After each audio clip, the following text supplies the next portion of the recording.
सत्य की खोज से जुड़े हुए सभी साथियों का फिर से हार्दिक अभिनंदन।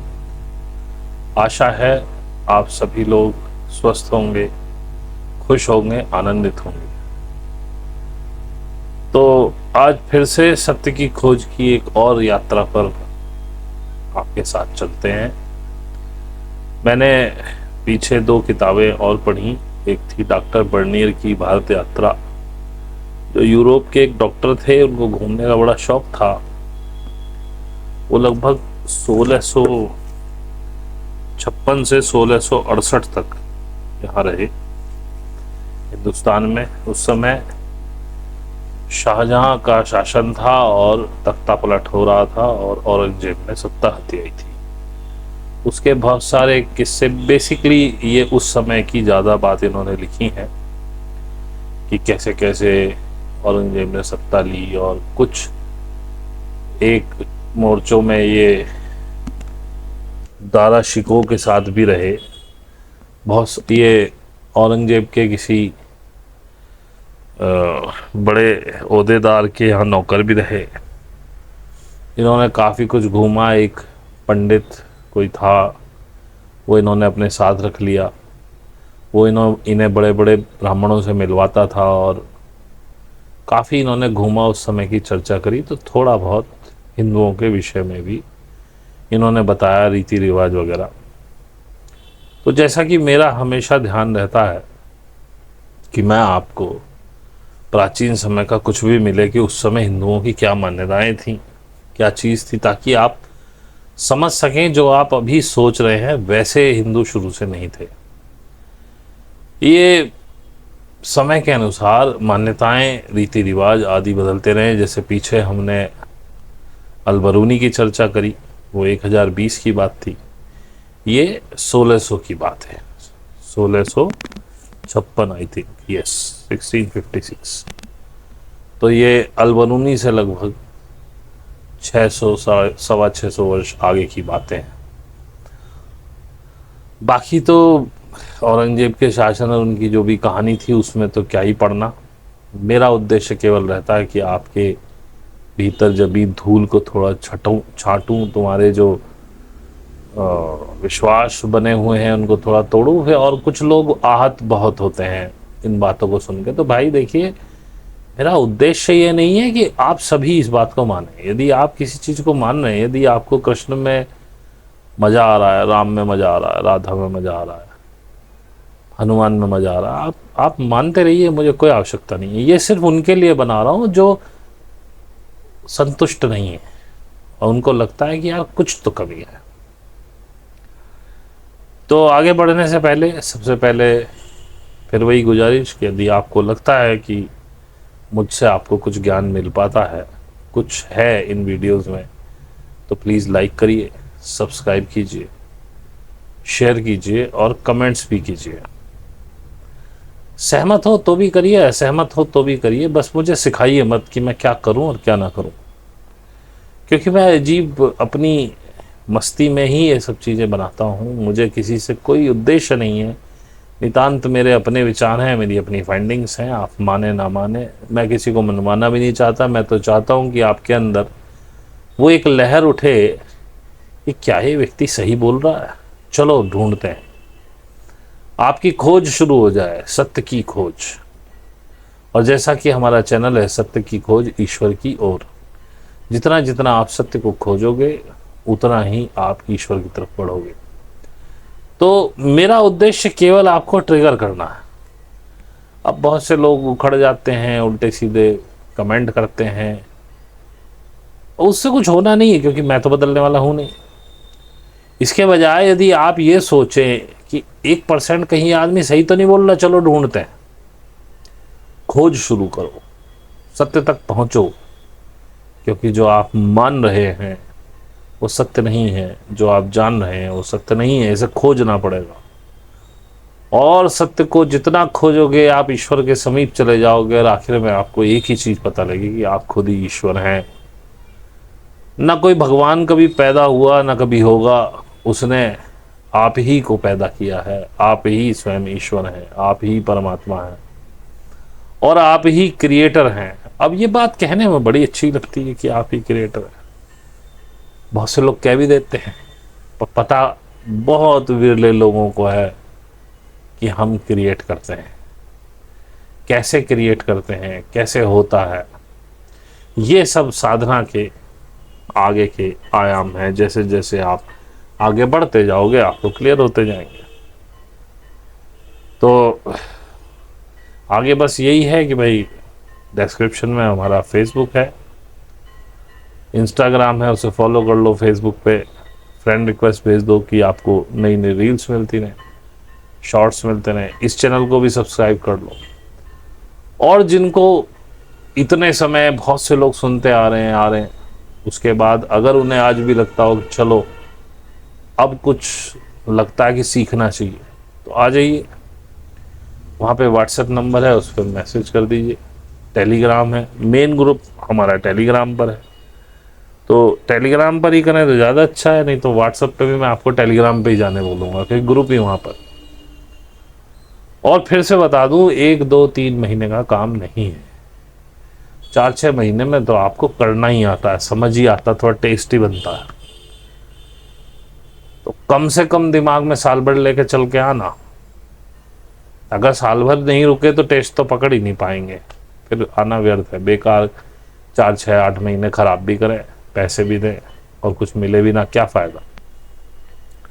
धैर्य का खेल है। और जो लोग अभी ये सोच रहे हैं हम खुद ही कर लेंगे, तो भाई करते रहो। बस मैं इतना ही कह सकता हूँ, बिना गुरु गति नहीं होती इसमें। गुरु के पास आपको सूनर और लेटर जाना ही पड़ेगा। और कोई बहुत ज़्यादा फीस नहीं है मेरी, 1000 रुपये महीना है। मेहमान आ जाए घर में कोई तो 1000 रुपये आप ख़राब कर देते हैं, तो कोई बड़ी बात नहीं है।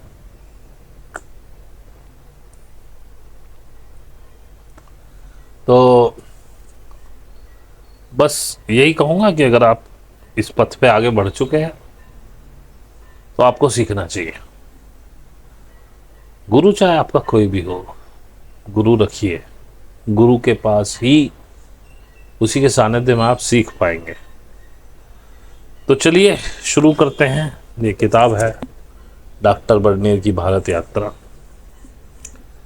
और इसमें बहुत ज़्यादा कुछ नहीं है, तो जितना मुझे मिल पाया उतना मैं आपको। पहला इसमें है रथ यात्रा। तो रथ यात्रा के बारे में कुछ बता रहे हैं। थोड़ा सा जो हिंदूवादी मानसिकता के लोग हैं इससे बचें, शायद वो पचा नहीं पाएंगे। तो ये कहते हैं कि बंगाल की खाड़ी के किनारे पर जगन्नाथ नाम का एक नगर है, जहां पर जगन्नाथ जी का प्रसिद्ध मंदिर है। जहां तक मुझे याद है, प्रतिवर्ष 8 या 9 दिनों तक वहां एक उत्सव हुआ करता है। जिस प्रकार प्राचीन समय में हम्मन, यूनानी और रोमियों के एक सबसे बड़े प्राचीन देवता जुपिटर का नाम हम्मन है। जिस प्रकार प्राचीन समय में हम्मन मंदिर में या आजकल मक्का में भीड़ होती है, उसी प्रकार यहाँ भी होती है। कहा जाता है कभी कभी यहाँ 1.5 लाख तक आदमी आया करते हैं। वे लोग लकड़ी का एक बड़ा रथ बनाते हैं, जो भारत के और स्थानों में देखा है। इस पर बहुत सी विचित्र मूर्तियाँ बनी या रंगी होती हैं। किसी के 2 सिर, किसी के 2 धड़, किसी का आधा धड़ मनुष्य का और आधा पशु का, अथवा ऐसे ही विचित्र आकार की मूर्तियां बनी होती हैं। इस रथ में 14 अथवा 16 पहिए होते हैं और लगभग 50 या 60 आदमी इसे ढकेलते या खींचते हैं। सबके बीच में जगन्नाथ जी की मूर्ति रखी हुई होती है, जिसे बहुमूल्य वस्त्र पहनाकर लोग अच्छी तरह सजा देते हैं और इस रथ को एक स्थान से दूसरे स्थान तक ले जाते हैं। पहले दिन जिस समय मंदिर में दर्शन होता है, उस समय वहां भीड़ इतनी अधिक होती है कि कोई वर्ष ऐसा नहीं बीतता जबकि दूर दूर से चलकर आए किसी न किसी व्यक्ति का प्राणांत न हो जाता हो। सभी उस समय उस व्यक्ति की बहुत प्रशंसा करते हैं और कहते हैं, यह बड़ा भाग्यवान था जो इतनी दूर से चलकर आया और यहाँ मरा। जिस समय रथ गड़गड़ाता हुआ चलता है, उस समय बहुत से व्यक्ति ऐसे होते हैं जो धर्म पर विश्वास रखकर इनके भारी पहियों के आगे स्वयं गिर पड़ते हैं और उसी समय मर जाते हैं। इन्हें विश्वास होता है कि यह कार्य बहुत अच्छा और वीरता का है। इस प्रकार मरते ही जगन्नाथ जी उन्हें अपने निकट बुला लेंगे और दूसरे जन्म में उन्हें खूब वैभव और सुख मिलेगा। यही करता है धर्म। तो जब कुरान के हाफिज़ों ने ये समझाया कि कुरान कह रही है कि अपने धर्म के लिए लड़ते हुए मरने से तुम्हें जन्नत मिलेगी और हिंदुओं में स्वर्ग और मुस्लिमों में जन्नत, ये सबसे बड़ी चीज़ें हैं, तो वो आदमी लड़ने के लिए उद्यत क्यों नहीं होगा? क्यों नहीं वो जगह जगह लोगों की गर्दन पे तलवार रख देगा कि इस्लाम कबूल करो वरना हम तुम्हें मार देंगे? हालांकि ये गलत इंटरप्रिटेशन है कुरान का, लेकिन जिसने कर दिया, अब हमारे यहाँ ही कौन सा आपको सारे इंटरप्रिटेशन सही मिल रहे हैं? लोग अपने स्वार्थ के लिए अपने हिसाब से इंटरप्रिटेशन दे रहे हैं हर चीज़ का। और जब वो लंबा सा तिलक लगा के, गेरुए वस्त्र पहन के या सिर मुंडा के विभिन्न तरीके से अपने चेहरे पे रंग बिरंगे तिलक लगा के आपको बताते हैं तो आप मान लेते हैं। तो जैसे पंडित यहाँ हैं ऐसे पंडित मुसलमानों में भी हैं, ऐसे ईसाइयों में भी हैं। आपको जानकर अचंभा होगा कि ये जितना भी खेल आप देख रहे हैं पूरे विश्व में, ये सारा चर्च का किया हुआ है। सब चीज़ों को चर्च ही होल्ड कर रहा है और सारे धर्मों की किताबें अपने हिसाब से घालमेल करी गई हैं। इसीलिए आप देखें जो मेन धर्म हैं बड़े, क्रिश्चियनिटी नंबर 1, उसमें भी हेवन और हेल का खेल है। उसके बाद मुस्लिम, उसमें भी जन्नत और दोजक का जिक्र है। और क्योंकि हमारी जनसंख्या बहुत ज़्यादा है इसलिए हम तीसरे नंबर पे आ जाते हैं। अगर बौद्ध, शायद बौद्ध हो उससे बड़ा, क्योंकि एक ज़माने में तो बहुत फैला हुआ था, तो मान लेते हैं कि चलो तीसरा बौद्ध हो। तो बौद्ध में जन्नत वगैरह नहीं, ना कोई स्वर्ग है ना कोई नर्क है।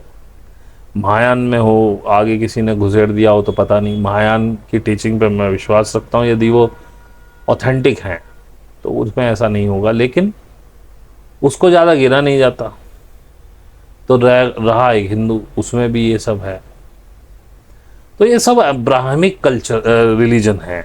मैं तो जो आज का ब्राह्मणिक धर्म है, जो हिंदू धर्म जिसे कहते हैं, उसे भी ब्राह्मी की मानता हूँ। उसको मैं थोड़ा सा प्रूव भी करूँगा। आगे दूसरी किताब है ईसा मसीह की जीवन यात्रा यरूशलेम से कश्मीर तक, उसमें भी एक आध चीज़ ही कहने की है।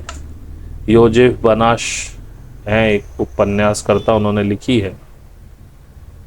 उनका एक इंग्लिश उपन्यास है कोड 1, उसका ये हिंदी अनुवाद है। पहले मैं इसे एक ऑथेंटिक बुक मान के चल रहा था क्योंकि किसी ने मुझे रिकमेंड करी थी। फिर जब मैं आगे बढ़ा इसको पढ़ने के लिए तो कुछ समझ में आया कि यार इसने कुछ नहीं, बहुत रिसर्च करके बातें लिखी हैं, लेकिन है उपन्यासकार, उपन्यास बनाया। कुछ बातें ऐसी लिखी हैं कि जो सच्चाई से मेल नहीं खाती। क्योंकि मैं आपको बता दूं, मैं पूरी तरह से कन्विंस्ड हूं कि यीशु मसीह भी कभी नहीं हुए, वो भी सिर्फ कथा है। लेकिन हाँ, उस समय कुछ बातें, लेकिन एक जगह चूक गए थोड़े से, तो उसमें मुझे डाउट हुआ। तो फिर मैंने इसको ध्यान से देखा, तो फिर पता चला कि भाई ये उपन्यास है। लेकिन हाँ, इसमें कुछ एक बातें ऐसी हैं जो बड़ी तार्किक हैं, जो मैं आपको इसके बाद बताऊंगा। खैर, इससे आगे चलते हैं। ऐसे अवसरों पर ब्राह्मण, ध्यान रखना, देखो भैया, जो ब्राह्मण है वो अभी छोड़ के चले जाओ, जो हिंदूवादी हैं वो छोड़ के चले जाओ, मनुवादी हैं छोड़ के चले जाओ। आगे थोड़ा सा ऐसा आ रहा है कि आप नहीं सह पाओगे उसे। ऐसे अवसरों पर ब्राह्मण अपने स्वार्थ के लिए, अर्थात पुण्यदान की चीज़ें पाने के लिए, लोगों को ऐसे काम करने के लिए और भी उत्तेजना देते हैं और प्राय ऐसी धूर्तता किया करते हैं कि यदि मैं स्वयं पूर्ण रीति से उनसे परिचित न हो जाता तो मुझे कभी उन पर विश्वास न होता। वे लोग, अब आगे और कठिन होने वाला है, तो प्लीज़ मनुवादी लोग, ब्राह्मणवादी सोच वाले लोग प्लीज़ चले जाएं, आप नहीं सह पाए।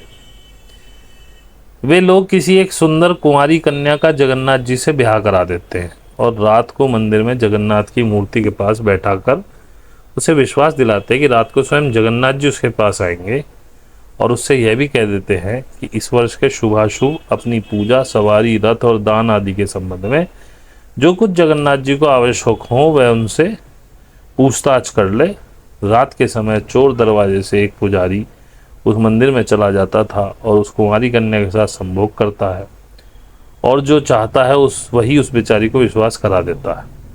दूसरे दिन वह फिर रथ पर उसी ठाट बाट के साथ जैसा पहले दिन बैठाई गई थी जगन्नाथ जी की 6 धर्मिणी बनाकर उनके साथ बिठा दी जाती है और रथ एक मंदिर से दूसरे मंदिर की ओर प्रस्थान करता है।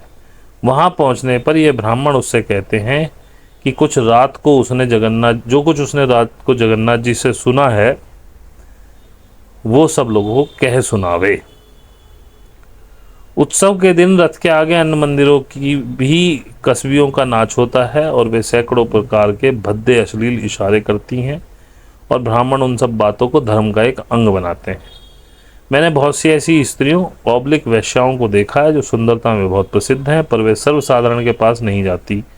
उन्होंने बहुत से मुसलमानों, ईसाइयों और हिंदुओं के साथ रहना और बहुत कुछ द्रव्य लेना यानी पैसा लेना अस्वीकार कर दिया, क्योंकि उन्होंने अपने आप को देवताओं, मंदिरों के पुजारियों और उन साधुओं को अर्पण कर दिया है जो धूनी रमाए और जटा धारण किए मंदिरों में नंगे बैठते हैं और जिनके संबंध की विशेष बात मैं आगे लिखूंगा। ये हैं जी क्या कहते हैं इनको,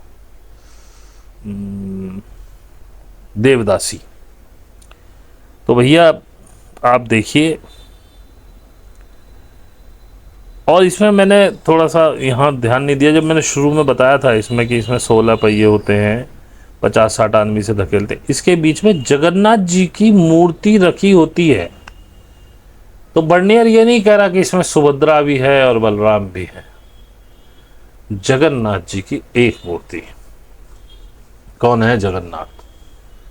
बर्नियर को जब मैंने पढ़ा तो मुझे पता चला यदि करंट जो मूर्तियां चल रही हैं मंदिर में यदि यही वही होती तो ये इस बात को लिखता जरूर कि उनके हाथ नहीं है, बड़ी बड़ी आंखें, ऐसा नहीं लगता कि ये किसी मनुष्य की मूर्तियां हैं। वो सिर्फ एक जगन्नाथ की मूर्ति के बारे में बात कर रहा। और मैंने एक छोटा सा शॉर्ट देखा था या पता नहीं, वो बहुत दिन पहले मुझे मिला था, तब से मैं उस बुक को खोज रहा हूँ, मुझे नहीं मिला है। कोई अंग्रेज था जिसने जगन्नाथ यात्रा देखी थी और ये इससे बहुत पहले की बात है बर्नियर से। तो वो कह रहा था कि इसमें जो जगन्नाथ जी की मूर्ति है उसके ऊपर 7 नाग बने हुए हैं, सांप बने हुए हैं, एक ही मूर्ति है। और ये भी कोई स्पेशल, आज की मूर्तियों को आप मानव की मूर्ति नहीं कह सकते, मानव नहीं कह सकते, उनका स्वरूप अलग। और फिर ये बात एक मूर्ति कर रहा, आज 3 मूर्तियां चलती, 3 अलग रथ चलते हैं, ये एक रथ की बात कर रहा है। तो कुछ घालमेल हुआ है। और जहाँ तक मैंने इतिहास को पढ़ा है, बुद्ध को ही जगन्नाथ बोलते थे। जगन्नाथ शब्द पाली में नहीं था, जगन्नाथ था। और जगन्नाथ बुद्ध को कहा जाता है। इसके बारे में वो भाषा विज्ञानी हैं, उनकी कई किताबें आई हैं, नाम मेरे दिमाग से उतर गया, डॉक्टर PhD किए हुए हैं, डॉक्टर राजेंद्र प्रसाद। उनका आप सुन लीजिएगा, यूट्यूब पे मिल जाएंगे आपको, उनका चैनल है। उन्होंने जगन्नाथ शब्द की बहुत अच्छी व्याख्या की है। तो मैं उस नतीजे पे इससे पहुंचा कि जगन्नाथ वही रहे होंगे और उनकी बात डॉक्टर साहब की अपनी जगह बिल्कुल ठीक है। अब इसमें बहुत सारी चीज़ें हैं, मैं उतनी बात कर रहा हूँ जितनी बात मैं आपको बताना चाहता हूँ। किताब बहुत बड़ी है और इसमें अधिकतर मुगलों के टाइम का ही वर्णन है और ज़्यादा कुछ नहीं है। ये तो लास्ट में इसने थोड़ा हिंदुओं के बारे में, और वो मैंने पेज मार्क नहीं किया, लेकिन हो सकता है मार्क किया हो आगे आ जाए, पर मैं फिर भी बता दूं। इसने एक बात कही डॉक्टर बर्नियर ने कि उस समय हिंदुस्तान में तुर्क यानी टर्की वाले नौकरी करने आते थे, अंग्रेज थे, ईरानी थे, अफगानी थे, अजरबैजान की साइड से, हालांकि उस समय शायद अजरबैजान नहीं बना था, अजरबैजान की साइड से भी लोग थे, कुषाण थे, हूण थे, शक थे, और भी बहुत से विदेशी लोग यहाँ थे। पठान उन्होंने बताई हिंदुस्तान की कौम थी, पठान बाहर से नहीं आए। मे भी जाट और मुस्लिम के सहयोग से बनी हो, मुझे नहीं पता। पठानों को वो यहीं का बाशिंदा बताते हैं और वो कहते हैं कि मुगल लोग पठानों को अपने दरबार में पसंद नहीं करते थे, उन पर विश्वास नहीं करते थे।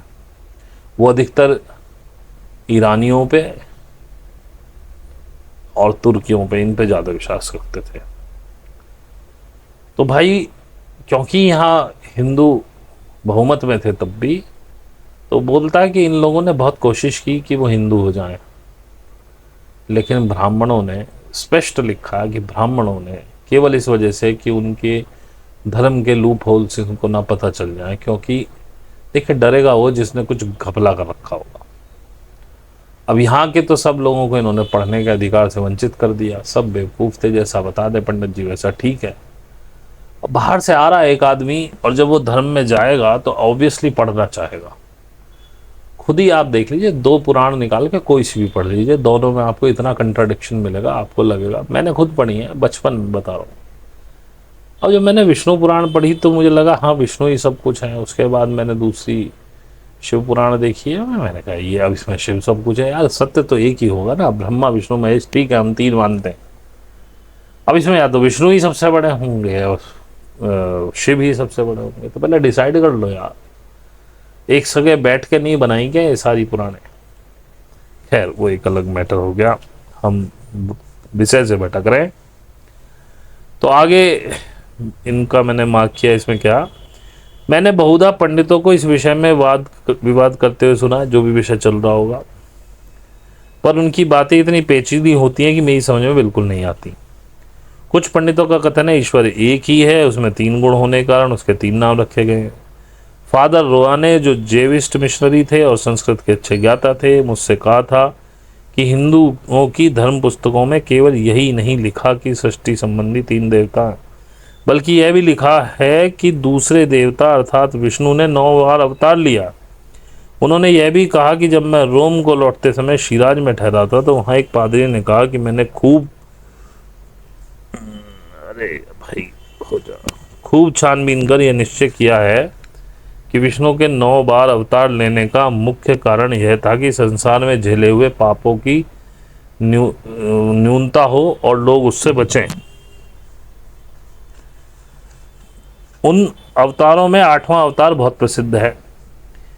हिंदू कहते हैं जब दैत्यों ने सारे संसार को अपने अधिकार में करके घोर पाप करना आरंभ किया तो विष्णु ने एक कुंवारी कन्या के उदर से आधी रात के समय जन्म ग्रहण किया। उस दिन सारी रात आकाश से फूलों की वर्षा होती रही। यहाँ तक तो यह कथा ईसाइयों के मसीह की जन्म कथा से मिलती हुई है। बिल्कुल सही है, ये उस समय की बात कर रहे हैं वो। अब आगे क्या हो गया है, ये अवतार भी बताएंगे, आप देखेंगे करंट अवतारों से इनके अवतार बिल्कुल अलग है। खैर अब मुझे नहीं पता बर्नियर सही है कि आज वाली ही कहानी उस समय थी। अब मैं तो कोई 1600 कुछ ईस्वी में ना मेरे कोई पूर्वज रहे होंगे तो उन्होंने शायद लिखने पढ़ने का भी ज्ञान ना रहा हो, मुझे क्या पता। तो मेरे पास ऐसा कोई वो नहीं है।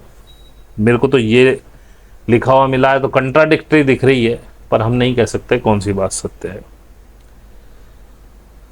आगे चलकर इसमें बहुत भेद पड़ जाता है, क्योंकि साथ ही यह भी कहा जाता है कि विष्णु ने अवतार लेकर उस दैत्य को मारा जो आकाश की तरफ उड़ गया। उसकी देह इतनी बड़ी थी कि उसे सूर्य बिल्कुल छिप गया और जब वह नीचे गिरा तो सारी पृथ्वी कांपने लगी और वह अपने ही बोझ के कारण इतना दबा कि अंत में रसातल तक पहुंचकर नष्ट हो गया। उस दैत्य के साथ युद्ध करने से विष्णु की जांग में भारी चोट आई और वह गिर पड़े। उनके गिरते ही सारे दैत्य भाग गए और फिर वह उठकर स्वर्ग की ओर चले गए।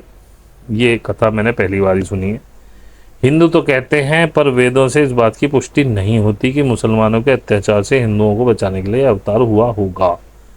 पंडितों का कथन है कि महादेव भी इस संसार में आए हैं। वे कहते हैं कि एक राजा की कन्या जब जवान हुई तो उसने किसी देवता से विवाह करने की इच्छा करी। उस समय महादेव जी अग्नि रूप धारण कर उस राजा के नगर में पहुंचे। जब राजा को खबर लगी तो उसने यह सुसंवाद अपनी कन्या को भेजा और महादेव जी को उसी रूप में अपने दरबार में बुलाया। पर मंत्रियों तथा दरबारियों ने राजा को कन्या का विवाह न करने का परामर्श दिया। इस पर महादेव जी ने उन सबों की दाढ़ियां जला दी और अंत में उन सबको सपरिवार भस्म कर दिया और उस कन्या से विवाह कर लिया। विष्णु जी के संबंध में हिंदुओं का कथन है कि उनका पहला अवतार शेर का, दूसरा सूअर का यानी वारा, तीसरा कछुए का, चौथा सांप का जो कहीं नहीं, पांचवा बौना ब्राह्मण वामन अवतार, छठा नरसिंह, देखिए नरसिंह भी है और शेर अलग है, सातवां मत्स्य का यानी मछली का मत्स्य, आठवां जो ऊपर लिखा है जो कुंवारी कन्या वाला है, नौवां बिना दुम के बंदर का हुआ है, ये कौन है पता नहीं, और 10वां एक वीर पुरुष का होगा। इसमें ना बुद्ध है, ना राम है, ना कृष्ण है, ना परशुराम है, कुछ नहीं है। तो भाई ये भगवान जाने। अब काशी के विषय में वो कुछ बात कह रहे हैं। काशी अथवा बनारस एक बहुत प्रसिद्ध और सुंदर नगर गंगा के बाएं किनारे पर बसा हुआ है। हिंदुओं का पवित्र तीर्थ स्थान है। भारतवर्ष में यह स्थान वैसे ही समझाता जैसे यूनान में एथेंस। यहाँ प्राय सारे भारतवर्ष के ब्राह्मण और पंडित पढ़ने आते हैं। मेरी समझ में केवल यही लोग ऐसे हैं जो अपना सारा समय पठन पाठन में व्यतीत करते हैं। यूरोप के समान इस नगर में यूनिवर्सिटियाँ तथा कॉलेज नहीं है, बल्कि यहाँ पुराने ढर्रे पर विद्यार्थियों को शिक्षा दी जाती है। गुरु अथवा पंडित नगर के भिन्न भिन्न भागों में, अपने घरों पर अथवा शहर के बाहर बड़े बड़े बागों में, जिनके लिए उन्हें उनके अध्यक्ष साहूकारों से आज्ञा मिल जाती है, रहते हैं। प्राय प्रत्येक पंडित के पास 4 अथवा 6 विद्यार्थी हुआ करते। जो पंडित बहुत अधिक विद्वान हो उसके पास 12 अथवा 15 तक होते हैं, पर इससे अधिक संख्या में विद्यार्थियों को कहीं देखने में नहीं आती संख्या। प्राय ब्राह्मण 10 या 12 वर्ष तक पढ़ते हैं। उनकी पढ़ाई में बहुत शिथिलता हुआ करती है, क्योंकि हिंदुस्तान में अधिक गर्मी पड़ने के कारण यहाँ के लोग कुछ सुस्त होते हैं। साथ उन्हें यह आशा भी नहीं होती कि यदि वे कुछ अधिक परिश्रम करें तो उन्हें किसी उपाधि अथवा सम्मान की प्राप्ति होगी। यानी पढ़ लिख के केवल आप पंडित ही बनेंगे और कर्मकांडी करेंगे तो ज़्यादा इतनी वो नहीं रहती, स्पर्धा नहीं है कि ज़्यादा पढ़ जाएं, अच्छा पढ़ जाएं तो कुछ अच्छा पद मिले, कुछ उपाधि मिले, कुछ पैसे मिले। विद्यार्थियों का भोजन आदि का प्रबंध यहाँ बड़े बड़े साहूकार करते हैं। विद्यार्थियों को सबसे पहले संस्कृत भाषा की शिक्षा दी जाती है। यह एक ऐसी भाषा है जो केवल यहाँ बड़े बड़े पंडित ही जानते हैं। 1656 में भी ये हाल है कि संस्कृत किसी को नहीं पता। यहाँ की साधारण भाषाएं बहुत भिन्न है। फादर किरकर ने जो एक वर्णमाला छपवाकर प्रकाशित की है वह संस्कृत की ही है। वह वर्णमाला उन्हें फादर रोआ से मिली थी। ईश्वर ने चारों वेदों को ब्रह्मा के मुख से इसी भाषा में कहलाया था, इसलिए हिंदू उसे देव भाषा अथवा देववाणी कहते हैं। ब्रह्मा के मुख से निकली हुई होने के कारण वे इस भाषा को लाखों वर्ष पुरानी मानते हैं। उनके धर्म ग्रंथ बहुत प्राचीन है, इसलिए किसी को उनकी प्राचीनता में संदेह भी नहीं हो सकता। संस्कृत भाषा की प्राय सारी पुस्तकें पद्य में हैं, यानी कविता में है। मैं पहले भी बता चुका हूँ। इस भाषा में पुस्तकें भी इतनी अधिक हैं कि जिसे बनारस में एक बहुत बड़ा कमरा बिल्कुल भरा हुआ है। तो भाई मैंने पहले भी बताया था, पद्य में इसलिए लिखी गई थी क्योंकि भाषा लिखने की लिपि नहीं थी, केवल भाषा थी। और यदि आप किसी को कविताबद्ध कर दें चीज़ को, तो वह कभी ना तो भूलने में आएगी, और उसमें एक भी शब्द का हेर फेर हुआ तो उसका लय सुर ताल बिगड़ जाते हैं, इसलिए वो एज इट इज़ याद रहेगी। इसलिए ये कविता बन, और इसीलिए हमारे जो वेद हैं वो भी कविताओं में हैं। आप महाभारत पढ़ें, श्लोक हैं, रामायण पढ़ें, श्लोक हैं, कोई पुराण पढ़ें, श्लोक हैं। तो जितनी भी चीज़ श्लोकों में लिखी गई हैं वो इसीलिए लिखी गई हैं कि कुछ भूल ना जाए। अब twinkle twinkle little star how I wonder what you are, इसमें एक शब्द भी चेंज होते ही ये कविता आप नहीं गा पाएंगे, और ये सबको याद होती है, बचपन में याद करा दी जाती है। तो ये रहा। और जहाँ तक वो 8-9 अवतारों की बात जो मैंने इसमें बताई, क्योंकि उन्होंने एक अंग्रेज फादर से सुनी थी, तो मे भी हो सकता है उसने अपना उसमें कुछ घुसेड़ दिया हो, मैं नहीं कह सकता। लेकिन बस मैंने पढ़ा तो मैं आपको बता रहा हूँ, बाकी अपने हिसाब से दिमाग लगाइए। एक और है, ये बताता है, जो कहते हैं ना कि जो सनातन धर्म में बड़ा ज्ञान है, बड़ा पंडित प्रकांड होते थे, जरा देखते हैं उसको भी। हिंदू अपने ज्योतिष ग्रंथों की सहायता से चंद्र तथा सूर्य ग्रहण का हाल पहले ही बता देते हैं। यद्यपि यूरोपियन ज्योतिषों के समान उनका बताया हुआ समय बिल्कुल ठीक नहीं होता, यद्यपि तथापि वह प्राय ठीक उतरा करता है। सूर्य ग्रहण के समय चंद्र ग्रहण के संबंध में भी हिंदुओं का विश्वास है कि एक काला राक्षस जिसका नाम राहु है चंद्रमा को ग्रस लेता है। हिंदू यह भी कहते हैं चंद्रमा पृथ्वी से 4 लाख कोस दूर है, अर्थात सूर्य से 1.5 लाख मील ऊंचा है। चंद्रमा स्वयं प्रज्वलित है, उसके द्वारा मनुष्य के शरीर में अमृत प्रविष्ट होता है। इन्हें नहीं पता कि चंद्रमा सूर्य के प्रकाश से प्रकाशित होता है, जिससे मनुष्य सांसारिक कार्य करने के योग्य होता है। उनका यह भी विश्वास है चंद्रमा, सूर्य और सितारे आदि सभी देवता हैं। इनके कथन अनुसार सूर्य जब सुमेरु पर्वत की आड़ में चला जाता है तो रात होती है। 1656 तक उनको ये नहीं पता था कि रात क्यों होती है। कहते हैं कि सुमेरु मिस्त्री के उल्टे कूजे के समान पृथ्वी पर स्थित है और कई हजार कोस ऊंचा है। जब तक सूर्य उस पर्वत के पीछे से हटकर नहीं आता तब तक दिन नहीं निकलता।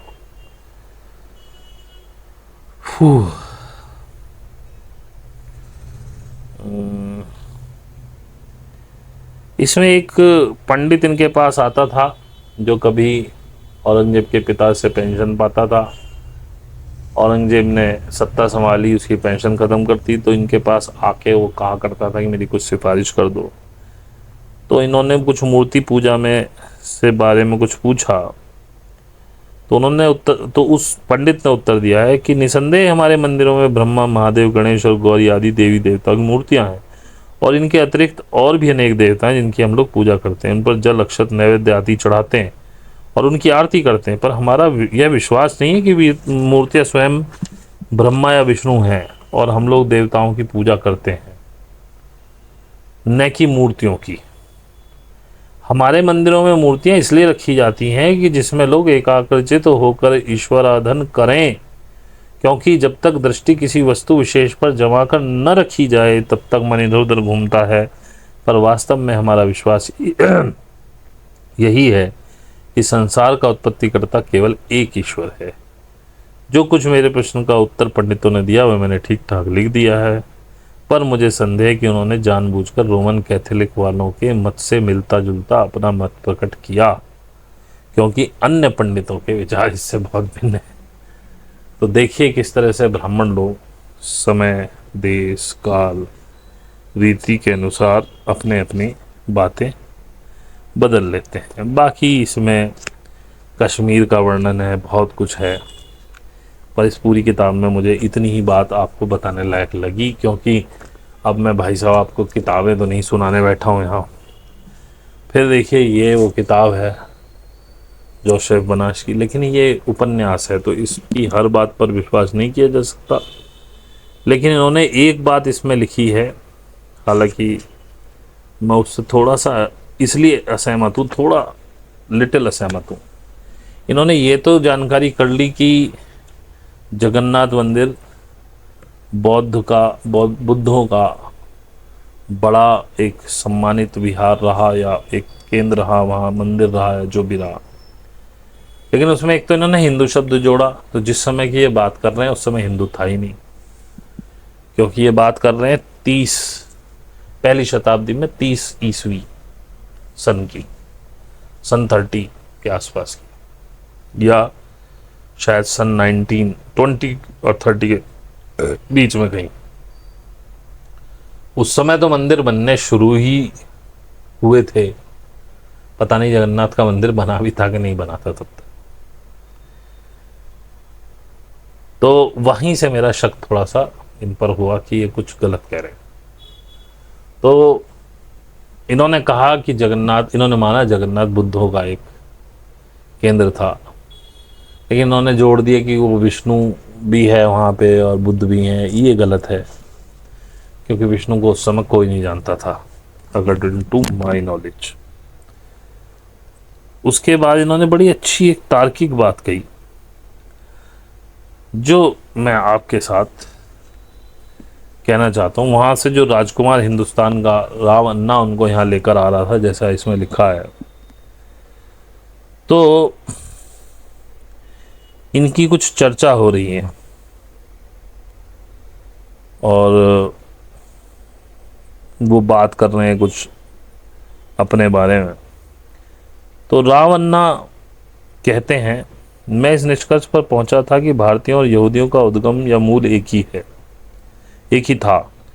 अब्राहम का बेटा इस्माइल उसकी दासी हागर से था और एक बेटा इजाक पत्नी जारा से। और तुम्हारा ग्रंथ कहता है कि उसकी संतानें धरती के हर देश पर कृपादान पाएंगी। राजकुमार ने मुस्कुराते हुए कहा। ये जीसस से बात कर रहा है। मैंने तक्षशिला विश्वविद्यालय में शिक्षा पाई है, जहाँ संसार का हर ज्ञान और रहस्य समझाए जाते हैं। यीशु ध्यानपूर्वक सुन रहे थे। एक रहस्य है कि भारतीयों और यहूदियों के पिता एक हैं। मेरे विचार से आप गंभीर नहीं है। यीशु चौंक गया था। हाँ, यह एक लंबी कहानी है। दिलचस्प यह है कि नाम भी मिलते जुलते हैं। ये सब मिलते जुलते नहीं, बिल्कुल एक जैसे हैं। उसके अनुयायियों ने सुन्नत अपना ली थी, जो परंपरा उन्होंने मिस्रियों से ली थी। सुन्नत मतलब जो लिंग के आगे का भाग काटते हैं। फिराइनों की बीवियों को एक बड़ी संख्या वेदों में राजकुमारियों के रूप में पाई जाती है। अब्राहम का जीवन काल लगभग 2000 वर्षों का है और हमारे वेद 600 साल बाद लिखे गए थे। हमारे यहाँ उन्हें मनीषी लेके आए थे, जिन्हें ऋषि कहते हैं। अब बात सुनना। ओह, यीशु ने उसास भरी, लेकिन ऋषोनिम तो रब्बी थे। उन्होंने हमारी प्रार्थना की पुस्तकें तालमुद और सिद्दर लिखी थी। तो ऋषि और ऋषोनिम, हिब्रू में ऋषोनिम कहते हैं, जो रब्बी हैं वही ऋषोनिम है। जो मैं कहता हूँ कि ब्राह्मण यहूदी ही हैं, उसको ये थोड़ी सी वो दे रहा है। ये तार्किक बातें हैं, मैं ये नहीं कह रहा हूँ ये सही है, लेकिन हाँ, हिब्रू में ऐसे ही होता है। क्या तुम सोचते हो नाव में समानता एक संयोग हो सकता है? राव अन्ना ने मुस्कुरा कर कहा। हमारे एक वेद में लिखा है, पृथ्वी पर पहले पुरुष और स्त्री अस्त और एम्बला थे। हमारे आदम और ईव है। यीशु से रिलाते हुए बोला। यह बहुत संभव है कि फिरौइनों के काल में भारतीय तथा मिस्री सभ्यताओं ने एक दूसरे पर काफ़ी असर डाला था। आखिर तो तुम्हारे पहले पैगंबर मूसा फिराइन आमे होते के दरबार में थे। इब्राहिम की पत्नी का नाम सारा था। तुम जानते हो क्या ब्रह्मा की पत्नी का नाम क्या था? यीशु ने नामे सिर हिलाया। सारा ही वास्तव में सरस्वती थी, लेकिन स्वती केवल नाम का दूसरा हिस्सा होता है। इसका अर्थ संगिनी या पत्नी होता है। असंभव है यह, यीशु कहता है। ग्रंथ में लिखा है, जब अब्राहम 90 वर्ष के थे तो उनके समक्ष ईश्वर ने प्रकट होकर कहा था, तुम कई राष्ट्रों के पिता बनोगे। तुम्हें अब्राम नाम था उनका, बल्कि अब्राहम कहा जाएगा। तुम्हारी पत्नी सारा राष्ट्रों की माँ बनेगी। लेकिन सारा की तो तत्पश्चात मृत्यु हो गई थी। यीशु बोला। हाँ, लेकिन हम भूल रहे हैं कि उसकी मृत्यु के कुछ समय बाद अब्राहम ने पुनर्विवाह कर लिया था। तुम इसे बस ठीक से पढ़ना। सारा की मृत्यु के बाद उसने केतुरा से विवाह किया था। उसके 6 पुत्र हुए थे, जिन्होंने उपहार में देकर उसने जीवन काल में ही कन्नन से बहुत दूर भेज दिया था। कहाँ भेज दिया था? मूसा की पुस्तक में स्पष्ट लिखा है, तुम लोग पूर्व देश जाओ। तो यरूशलेम से पूर्व की तरफ हिंदुस्तान ही पड़ता है। यीशु ने कुछ नहीं कहा, बोला ही नहीं जा रहा था उससे। एक ही बार में काफ़ी हो गया, राव अन्ना ने स्वीकार किया।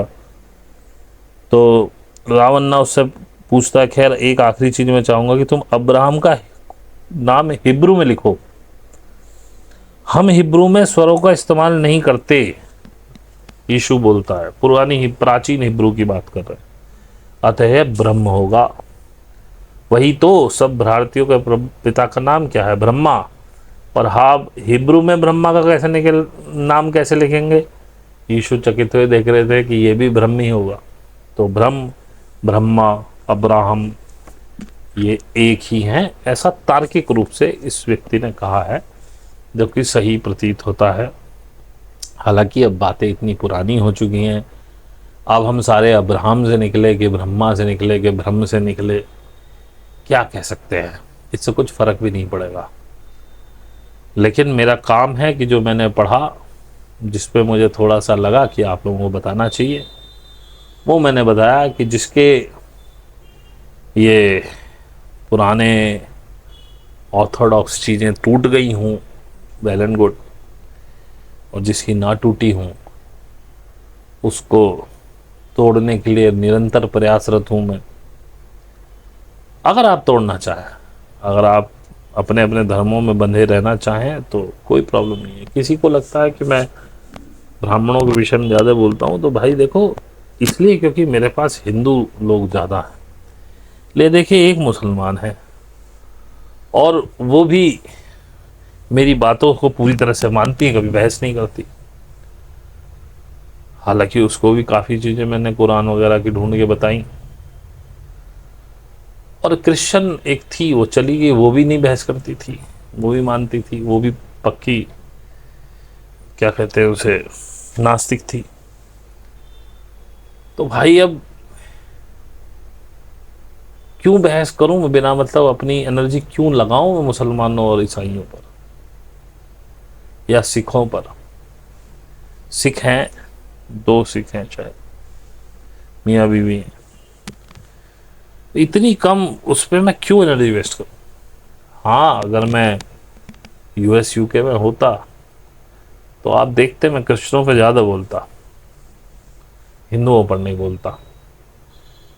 मेरा काम है आपके बनाए हुए, जो आपने दिमाग में अपनी मैट्रिक्स पैदा की है, जो जो चीज़ें कभी हुई नहीं और आप माने बैठे हो। मैं कहता हूं कृष्ण नहीं हुए, राम नहीं हुए, और आपके पास ऐसे प्रमाण भी नहीं है सिवाय इसके कि जी रामायण बहुत पुरानी लिखी हुई, वेद बहुत पुराने लिखे हुए, ऋग्वेद में कहीं ओम नहीं दिख रहा मुझे। और कहते जी ओम तो पहला अक्षर है उत्पन्न हुआ, किसने दिया ओम आपको? महायान बुद्ध ने दिया, बुद्ध महायानियों ने दिया, थेरवादियों ने नहीं। जो ओरिजिनल बुद्ध की टीचिंग है उसमें नहीं है ओम। ओम मणि पद में हूं, प्राचीन संस्कृत जो पाली से निकली हुई थी। बीज मंत्र किसने दिए आपको? महायान ने, वज्रयान ने, तंत्रयान ने। ओम ऐम ह्रीम क्लीम, चामुंडा बिच्चे ही वैसी लगा दिया आज, बिना मतलब पागल बनाने में। असली मंत्र है ओम ऐम ह्रीम क्लीम। ओम महायान का, एम महायान का, ह्रीम महायान का, क्लीम महायान का। एम पिंगला नाड़ी, सरस्वती, महासरस्वती। ह्रीम महालक्ष्मी, सुषुम्ना नाड़ी। क्लीम पिंगला, महाकाली। ओम तीनों का समागम, ओम ऐम ह्रीम क्लीम। ये आपको लगता है कि आपको सनातन धर्म, सो कॉल्ड सनातन धर्म, सनातन का तो नाम भी नहीं पता था अगर बुद्ध ना कहते इस धर्मो सनातनो। पहली बार सनातन का नाम आया, आपको पता ही नहीं सनातन क्या है। आपको मंत्र महायानियों ने दिए, कुंडलनी का ज्ञान महायानियों ने दिया। जब मैं महायानी कह रहा हूं तो ध्यान रखना, क्योंकि मैं ये भी कह रहा हूं इसका मतलब बुद्ध ने ये ज्ञान नहीं दिया था।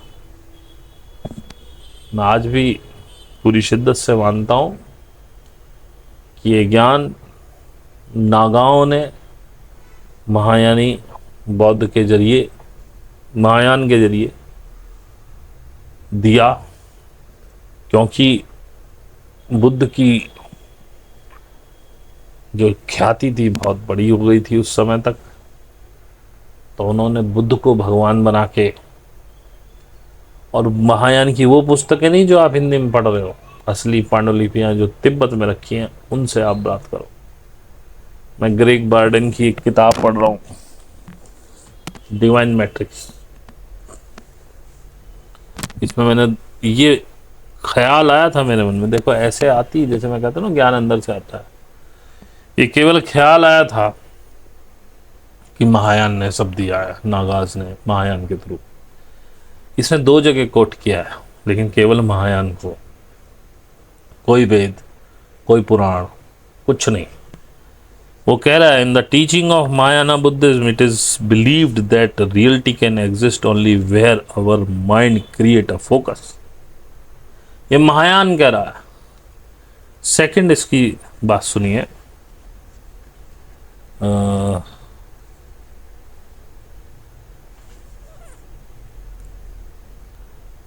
Yeah, it seems to be precisely what the ancient Avatasaka Sutra of Mahayana Buddhism is describing as the wonderful net of the energy that connects all things in the cosmos. Divine matrix की बात कर रहा है. So, who gave us the eternal knowledge of this universe? It's Mahayan Buddha. Mahayan Buddhism, sorry, Buddha नहीं. बुद्ध को ईश्वर बना दिया, उसकी इतनी प्रशंसा कर दी महायान ने कि अब महायान को डिनाई करना मुश्किल था. और यही धर्म चीन और जापान तक पहुंचा. चीन में जितना ये ची शक्ति जो बोलते हैं, ये वही है जिसे हम कुंडलिनी बोलते हैं. वो अपनी भाषा में उसे ची बोलते हैं. और उन्होंने बहुत काम किया, वहाँ के जो शाओलिन टेम्पल्स वगैरह ने बहुत काम किया इस पर, इसको बहुत निखारा. क्योंकि चीन में भी कुछ पांडुलिपियाँ गई थी और इधर तिब्बत में भी सारी पांडुलिपियाँ इंटैक्ट हैं. तो वहाँ पर महायान की असली शिक्षाएं. बाकी आप जो पढ़ रहे हैं वो तो सब इधर उधर का, मैं नहीं कह सकता हूँ कितना ऑथेंटिक है. लेकिन मैं अब भी मानता हूँ जो स्पिरिचुअल नॉलेज हमारे पास होनी चाहिए थी वो थी. और मैं ये भी मानता हूँ उपनिषद, और ये कहीं मैंने पढ़ा भी है कि उपनिषद क्षत्रियों के थे. क्षत्रिय यानी ओबीसीज, नागरेस. तो नागाज ने उपनिषद बनाए थे